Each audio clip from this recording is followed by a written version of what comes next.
Om Swastiastu, Om Awignam Masuna Masidam. Kami dari Program Studi Teknik Sipil Fakultas Teknik Universitas Indonesia, kami melakukan pengabdian, penelitian tentang jalan, tentang perbaikan jalan, dan pemberdayaan masyarakat tentang literasi digitalisasi dalam hubungannya dengan pemeliharaan jalan. Nah, lokasi yang kami ambil adalah di daerah Desa Sibang Gede, Kecamatan Abian Semal, di Kabupaten Badung. Nah, mengapa kami mengambil jalan? Karena jalan itu merupakan prasarana yang sangat primer bagi masyarakat. Umur jalan itu seumur dengan manusia. Jadi peradaban jalan merupakan peradaban yang sangat lama sekali ketika manusia membutuhkan jalan untuk melakukan perpindahan. Nah, mengapa manusia melakukan perpindahan? Karena dia ingin memenuhi kebutuhannya tentang makanan, tentang minuman. Nah, untuk itu dia harus mencarinya di luar tempatnya karena di rumahnya tidak ada. Nah, prinsipnya manusia sejak zaman dulu itu mencari jalan dengan jarak yang terpendek dan dengan sedikit rintangan. Dan juga perkembangan berikutnya, manusia ingin selama dia melakukan perjalanan ingin dia merasa nyaman di jalan. Nah, oleh karena itu jalan selalu mengalami perkembangan untuk memenuhi kebutuhan manusia. Jadi pada masa itu jalan itu karena teknologi belum ditemukan, jalan sering mengalami kerusakan akibat cuaca, akibat air, karena jalan belum diperkeras. Ditambah lagi beban yang melintasi semakin berat. Nah, seiring dengan berkembangnya akal manusia, teknologi jalan itu berjalan terus, kebutuhan manusia semakin meningkat, manusia pun menuntut jalan yang lebih kuat ya. Karena hanya dengan jalan tanah saja, jalan cepat rusak akibat adanya cuaca, hujan, ataupun beban lalu lintas yang semakin berat. Nah, di situ manusia mulai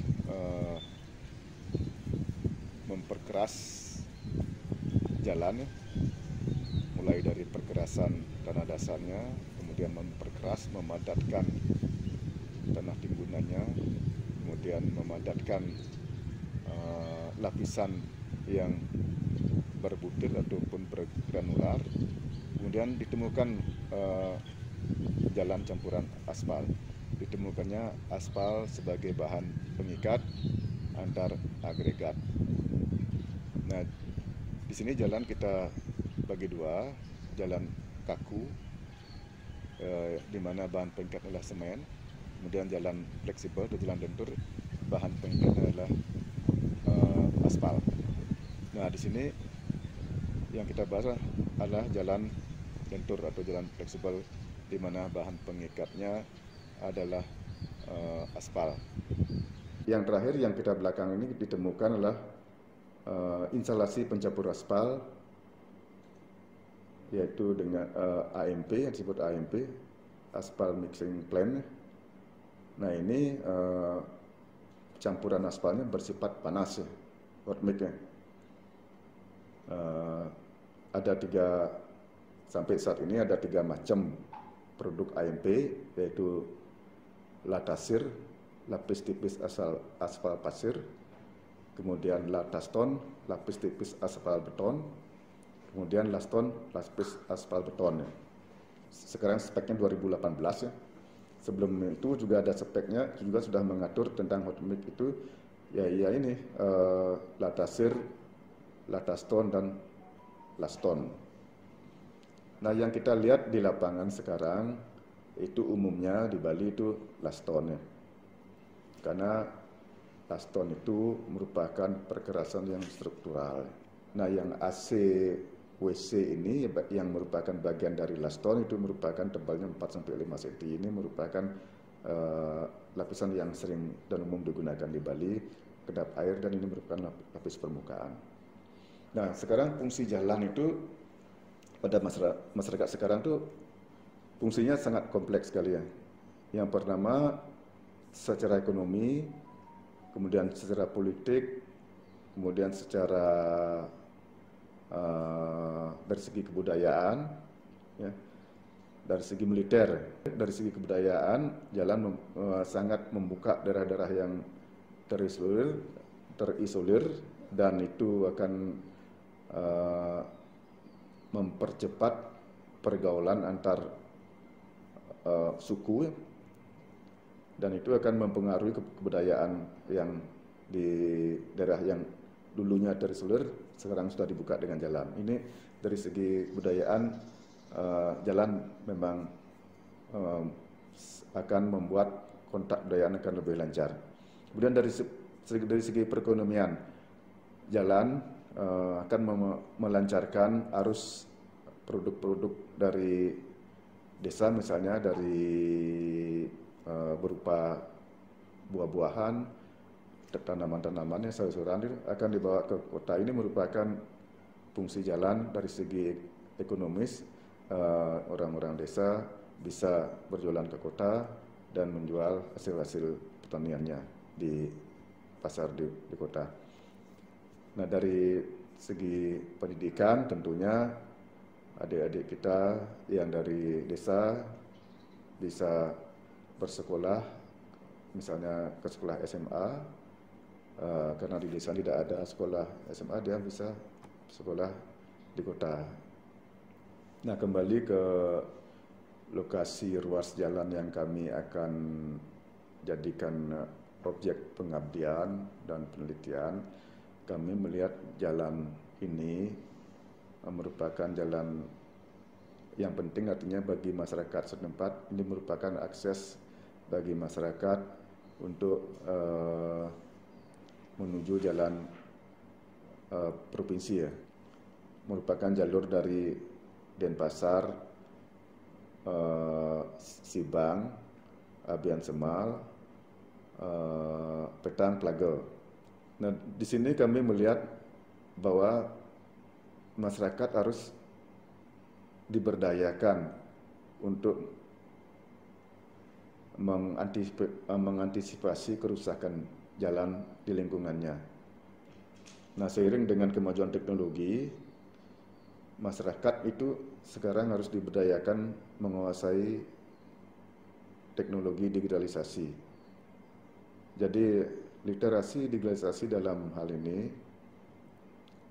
kami rasa merupakan hal penting yang harus dikuasai oleh penduduk setempat, sehingga dengan menguasai literasi digitalisasi ini, masyarakat cepat tanggap merespon gejala-gejala kerusakan yang ada di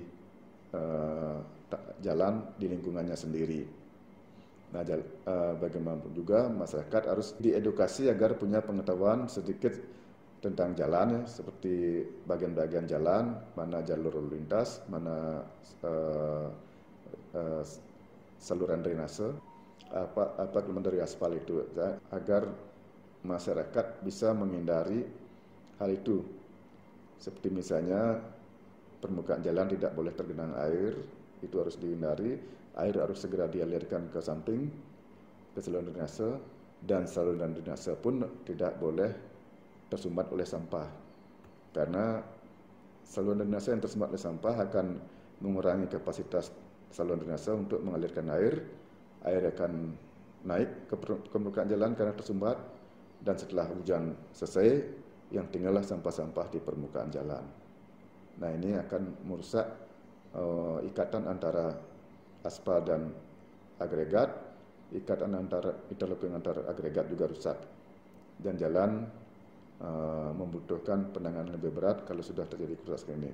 Jadi dengan penguasaan literasi digitalisasi ini, masyarakat bisa mencegah kerusakan, bisa mengidentifikasi kerusakan, dan berperan penting dalam menangani pencegahan dan penanganan kerusakan di lingkungannya sendiri, dan mereka juga bisa memberikan masukan pada pihak-pihak yang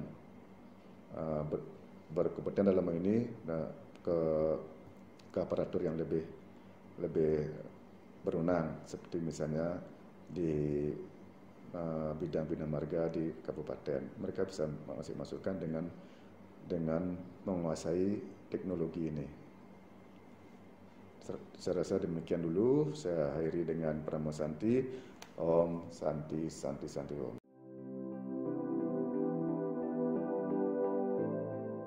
Baik, kita akan lanjutkan ke uraian selanjutnya, yaitu mengenai perkerasan jalan. Jadi perkerasan jalan itu merupakan campuran antara material agregat dengan bahan pengikat, yang dimana diharapkan mampu memberikan pelayanan terhadap lalu lintas yang melewati ruas jalan tersebut. Adapun fungsi daripada lapisan perkerasan jalan lentur antara lain ada 4, yaitu yang pertama surface, lapisan permukaan, yang kedua lapisan fondasi atas atau base, yang ketiga lapisan fondasi bawah atau subbase force, kemudian yang keempat lapisan subgrade atau lapisan tanah dasar. Kemudian kita ketahui ada beberapa hal yang menyebabkan terjadinya kerusakan pada perkerasan lentur jalan, itu antara lain adalah beban lalu lintas, yaitu terjadi repetisi beban yang terus-menerus. Kemudian adanya pengaruh dari air. Di sini tentunya pengaruh air hujan yang signifikan berpengaruh, karena kita ketahui bahwa Indonesia memiliki intensitas curah hujan yang cukup tinggi. Kemudian pengaruh dari material konstruksi jalan itu sendiri, pengaruh dari iklim, pengaruh dari kondisi kerusakan yang ada sebelumnya, dan proses pemadatan yang kurang baik. Demikian juga yang terjadi pada studi lokasi pengabdian kita yang sudah kita lakukan survei kemarin, tempo lalu, yaitu di sana terlihat adanya cacat permukaan dan retak pada permukaan perkerasan jalan. Di mana kita ketahui bahwa kategori kerusakan perkerasan jalan itu ada 6, yaitu yang pertama adalah retak atau cracking, kemudian adanya distorsi, kemudian cacat permukaan, kemudian pengausan, kegemukan, dan penurunan akibat penanaman utilitas. Oke, kemudian dari jenis kerusakan tentunya ada beberapa standar penanganan daripada kerusakan jalan itu sendiri, yang kita kenal dari P1 sampai P6, ya. Yang P1 itu berupa penaburan pasir, kemudian P2 itu laburan aspal setempat, kemudian P3 melapisi retakan, P4 mengisi retakan, kemudian P5 penambalan lubang, dan P6 perataan.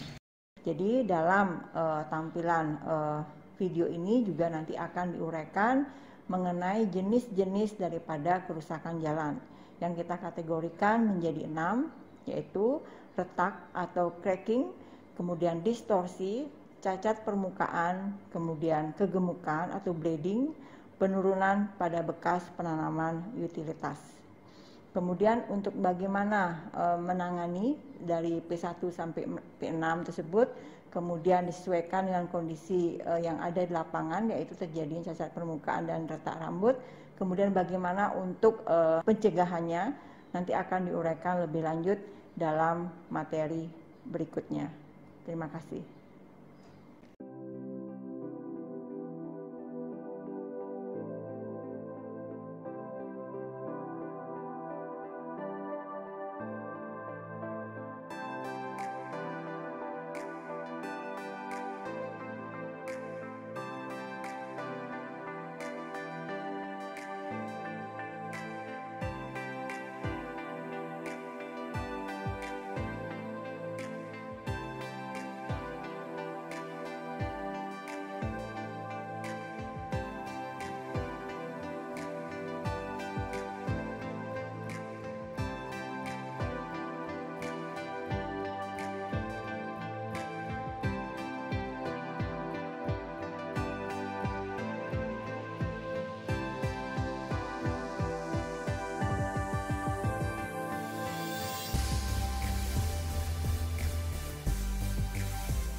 Kemudian untuk penilaian kondisi perkerasan jalan itu ada dengan menggunakan metode bina marga dan juga ada dengan menggunakan metode PCI atau Pavement Condition Index. Kemudian perbedaan antara metode bina marga dan PCI dapat diuraikan sebagai berikut.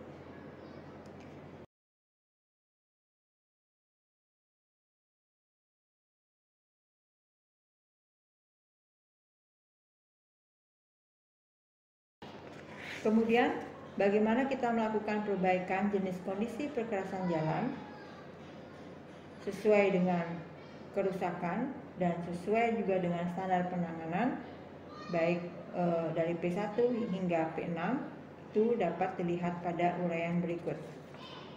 Untuk kondisi pada studi lokasi pengabdian yang sudah kita lakukan sebelumnya melalui survei, itu didapatkan bahwa pada ruas jalan lokasi pengabdian itu kerusakan yang terjadi antara lain adalah retak dan cacat permukaan. Untuk solusi penanganannya seperti pada uraian yang sudah dijelaskan sebelumnya. Terima kasih.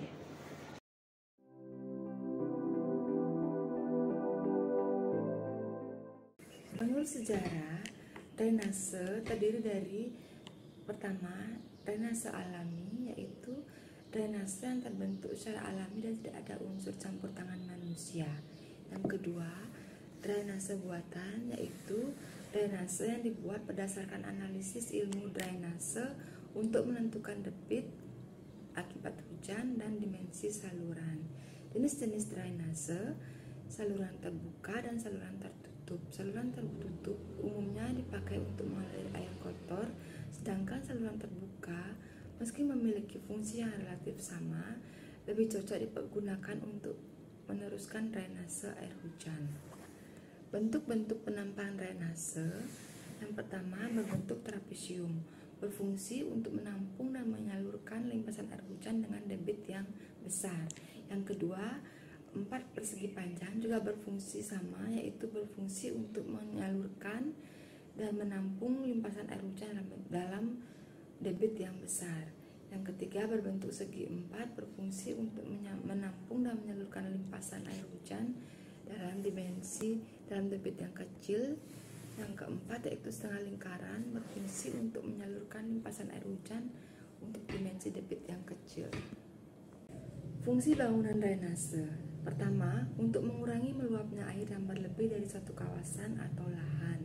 Yang kedua, sebagai pengendali air permukaan sehingga dapat memperbaiki kota dari daerah becek, genangan air atau banjir. Yang ketiga, menurunkan permukaan air tanah pada tingkat yang ideal.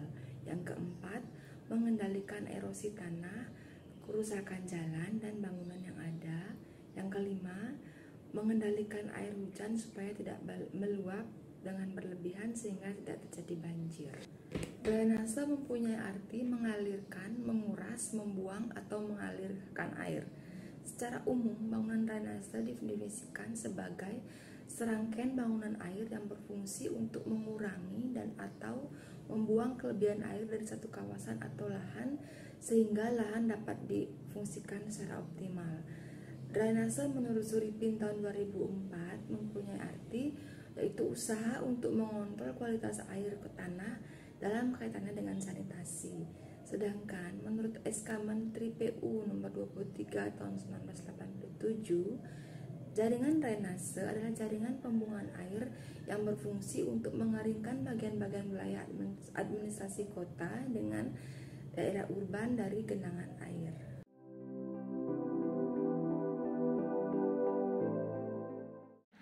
Om Swastiastu. Terima kasih atas waktunya. Di sini saya akan menjelaskan tentang rencana anggaran biaya. Apa itu rencana anggaran biaya? Rencana anggaran biaya adalah mengestimasi perhitungan biaya-biaya yang akan dikeluarkan pada suatu pekerjaan. Biaya-biaya tersebut diantaranya ada biaya langsung dan biaya tidak langsung. Biaya langsung itu yang memang berhubungan dengan pekerjaan tersebut, ada bahan, ada peralatan dan juga ada tenaga. Kemudian kalau biaya tidak langsung itu adalah biaya yang memang tidak langsung dalam berhubungan dengan proyek tersebut atau pekerjaan tersebut, tetapi merupakan satu kesatuan dengan pekerjaan tersebut. Di antaranya adalah biaya overhead yang dikenal dengan biaya tidak terduga. Baik, di sini saya akan menjelaskan tentang RAB. Orang yang ahli dalam membuat RAB itu dikenal dengan estimator, di mana estimator itu mempunyai keahlian dalam menghitung, kemudian ada keahlian dalam membaca gambar dari 1 dimensi, 2 dimensi, sampai 3 dimensi. Kemudian selalu mengetahui informasi tentang bahan-bahan yang terupdate, harga bahan yang terupdate, kemudian harga upah tenaga yang terupdate, dan juga alat-alat serta produktivitasnya. Itu keahlian seperti seorang estimator. Adapun langkah-langkah dalam penyusunan sehingga terbentuk menjadi RAB, perencanaan anggaran biaya, yang pertama adalah pengumpulan data. Dari pengumpulan data itu dilakukan survei lapangan, dari survei lapangan melakukan pengukuran. Survei lapangan tujuannya adalah untuk mengetahui pekerjaan-pekerjaan apa saja yang akan dikerjakan pada proyek tersebut. Kemudian pengukuran dilakukan untuk mengetahui volume dari setiap item pekerjaan. Nah, itu pengumpulan data. Yang kedua, dari pengumpulan data itu kita harus mengetahui harga bahan, kemudian harga tenaga, dan harga alat. Apa saja, bahan apa saja yang digunakan, kemudian tenaga apa saja yang digunakan, alat-alat apa saja yang digunakan, sehingga disatukan menjadi analisa harga satuan. Analisa harga satuan itu bersumber pada SI, kemudian ada PUW, kemudian ada PU, analisa PU baik dari provinsi, kemudian kabupaten, dari masing-masing daerah, dan juga pengalaman sendiri. Nah, dari analisa harga satuan direkapitulasi menjadi RAB, di mana RAB, perencanaan anggaran biaya itu terdiri dari uraian pekerjaan, kemudian ada volume, ada satuan, kemudian ada harga satuan, di mana harga satuan itu bersumber dari analisa harga satuan. Volume kali harga satuan itu menjadi total harganya. Nah, itulah kemudian di jumlah sehingga di total dari rencana anggaran biaya itu sudah diketahui berdasarkan uraian pekerjaan, berdasarkan harga satuan, berdasarkan volume.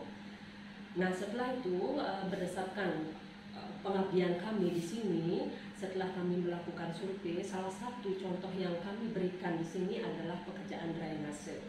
Pekerjaan drainase itu setelah di breakdown ada pekerjaan bongkaran, kemudian ada pekerjaan pasangan batu kali, dan pekerjaan plesteran. Pekerjaan bongkaran itu volumenya akan dicari berdasarkan existing dari kerusakan drainase tersebut, di mana volumenya adalah meter persegi. Kemudian di samping pekerjaan bongkaran ada pekerjaan batu kali. Pekerjaan batu kali kita sudah mengetahui analisa harga satuannya beserta koefisien-koefisien baik dari koefisien bahan, upah maupun alat yang digunakan. Pekerjaan plesteran itu juga dapat dianalisa harga satuan beserta koefisien-koefisiennya. Nah, pekerjaan plesteran satuannya adalah meter persegi. Pertama saya uraikan mungkin pekerjaan batu kali. Pekerjaan batu kali itu bahan-bahan apa saja yang dibutuhkan, kemudian tenaga apa saja yang dibutuhkan. Nah, untuk pekerjaan pasangan batu kali yang dibutuhkan bahan-bahannya adalah batu kali. Kemudian ada pasir pasang, ada semen, dan juga ada tukang pasang batu kali. Kemudian untuk pekerjaan plesteran adalah bahan-bahan yang diperlukan itu adalah pasir pasang, semen, dan ongkos tukang plesteran. Nah, di sanalah kita akan menguraikan pekerjaan-pekerjaannya, kemudian di jumlah harga satuan plus kali volume menjadi total harga. Dari uraian yang kami jelaskan tadi, itu berarti pekerjaan drainase itu terdiri dari pekerjaan bongkaran, kemudian pekerjaan batu kali, dan pekerjaan plesteran. Demikian yang bisa saya sampaikan. Atas perhatiannya saya ucapkan terima kasih. Om Santi Santi Santi Om.